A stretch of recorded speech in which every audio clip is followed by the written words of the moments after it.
fait, il s'agissait d'en venir aux enjeux clés de cette élection législative. Donc au sommet, déjà bien évidemment, cette dissolution qui est passée pour le fait du prince, est-ce qu'elle provoquera un boycott de l'élection ou malgré tout, toutes sortes de réappropriations par le peuple de cet appel qui lui a été fait, réappropriation contre le pouvoir en place, réappropriation en soutien au pouvoir en place. La dynamique de soutien semble être mal engagée, mais n'est pas à exclure dans tous les territoires.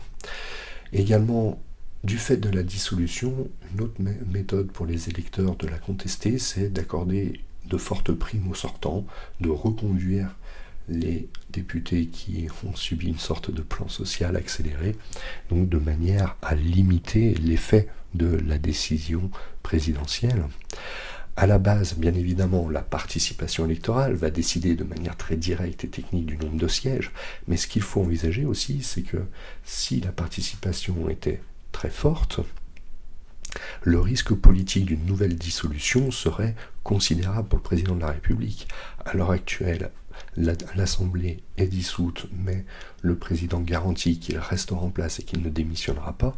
Si la nouvelle Assemblée devait être élue avec un taux de participation comparable à une présidentielle, vraisemblablement ce ne sera pas le cas, une Assemblée avec une très forte légitimité démocratique aurait un poids politique d'autant plus important et intervenir contre elle serait d'autant plus difficile par la suite. À gauche, bien évidemment, l'une des questions, c'est de renouer avec cet électorat qui est en perte de repère déjà depuis de nombreuses années. Toutes sortes d'entreprises ont été testées depuis les années 80, des manœuvres politiciennes aux expérimentations idéologiques vers des causes variées.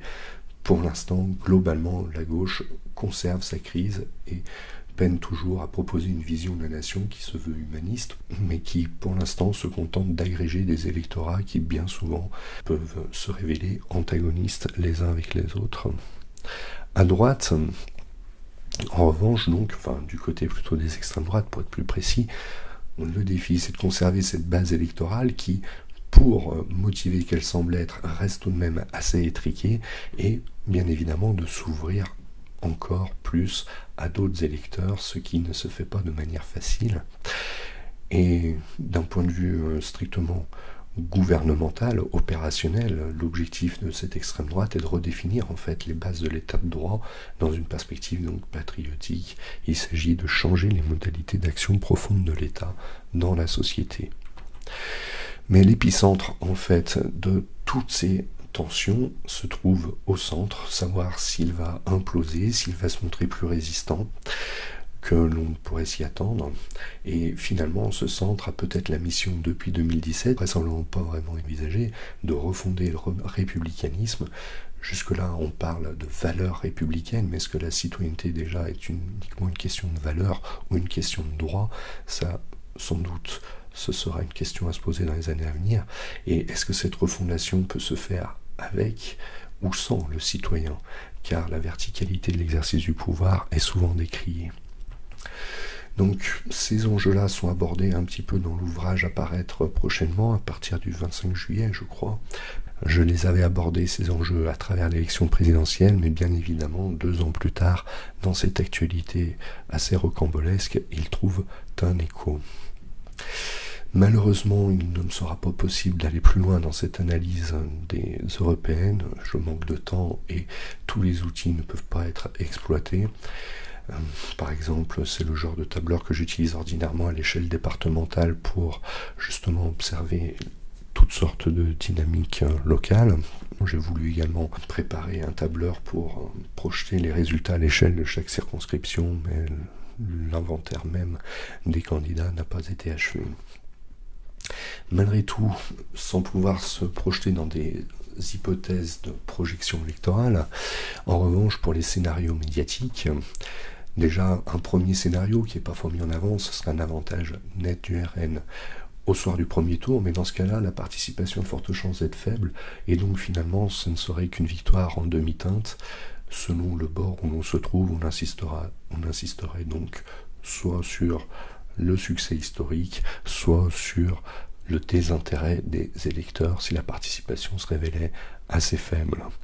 En revanche, en cas de forte participation, finalement, même en imaginant que le RN est un avantage, ce qui est assez probable, celui-ci risque de se révéler décevant. Dès lors, si cet avantage est décevant parce que mal réparti territorialement, par exemple, eh bien, reste à savoir à qui il profiterait. Si c'est au nouveau Front populaire, bien évidemment, là, ce serait une vision presque de résurrection de la gauche. Reste à savoir combien de temps cette résurrection pourrait durer, mais sans doute les médias serviraient-ils un tel discours.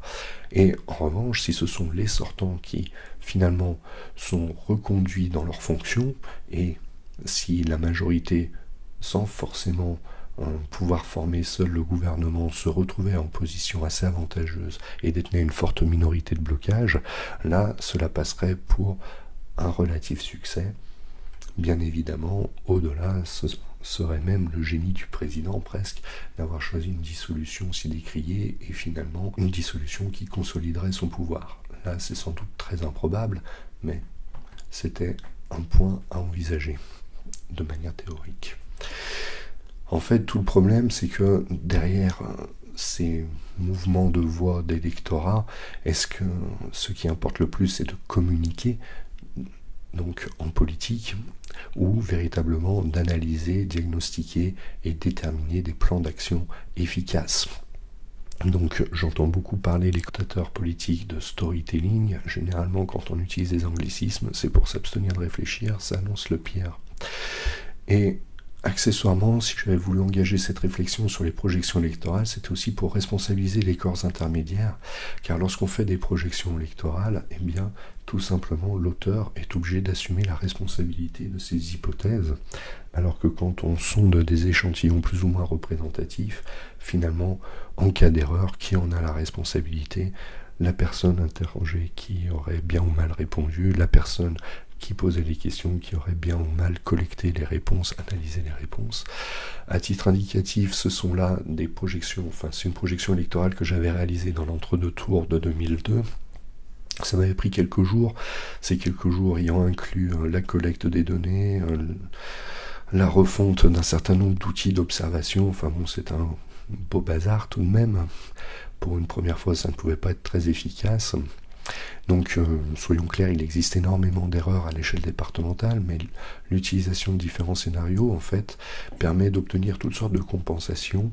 Et finalement, en pourcentage exprimé, les résultats que je trouvais quelques jours avant les élections, en l'occurrence le vendredi soir, étaient assez proches des estimations des sondeurs et des résultats finaux. Cependant, vous pouvez constater qu'en pourcentage des inscrits, les différences sont plus importantes. Ça, c'est un point également à soulever, c'est qu'en fait, quand on communique des estimations, des pronostics, projections ou autres en pourcentage exprimé, on s'autorise des marges d'erreur, en fait, gigantesques. C'est seulement avec les pourcentages d'inscrits que l'on peut vérifier le niveau de précision, en fait, d'une quelconque projection, anticipation, mais je ne m'appesantis pas plus là-dessus.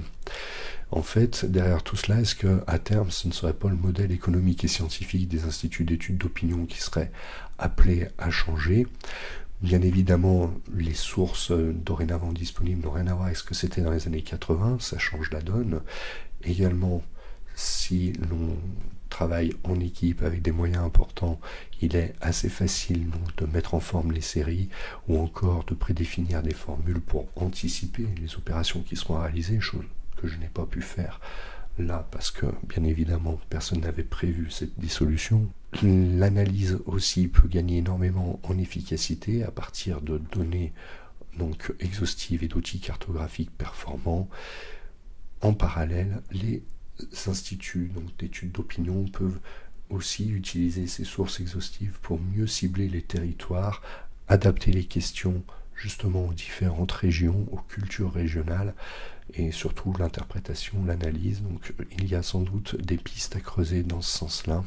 En effet, est-ce que le but finalement des enquêtes d'opinion est de fournir à travers l'échantillon représentatif un panel de votes ou plutôt un ensemble de représentations, de perceptions qui permet d'éclairer les hypothèses donc à établir dans les projections électorales sur la base des données exhaustives? À terme, bien évidemment, tous ces modèles peuvent être vérifiés donc grâce aux résultats, car c'est l'avantage des études électorales, c'est tout de même qu'à un moment, le discours se confronte aux réalités. Mais voilà, dans quelle mesure n'est-ce pas déjà fait par les instituts de sondage? Finalement, ils communiquent assez peu sur leur méthode de projection électorale. Sans doute cela est-il inclus. Je doute, pour différentes raisons, qu'ils poussent forcément l'analyse jusqu'au bureau de vote. Mais bon, c'est un doute personnel qui peut se confirmer par la suite ou non. En tout cas, ce travail-là est sans doute encore perfectible. Donc je vous remercie pour votre attention, c'est la fin de cette vidéo, j'aurais aimé en produire plus, mais là j'ai déjà énormément de retard. Donc, je vous souhaite une bonne soirée et également bon vote.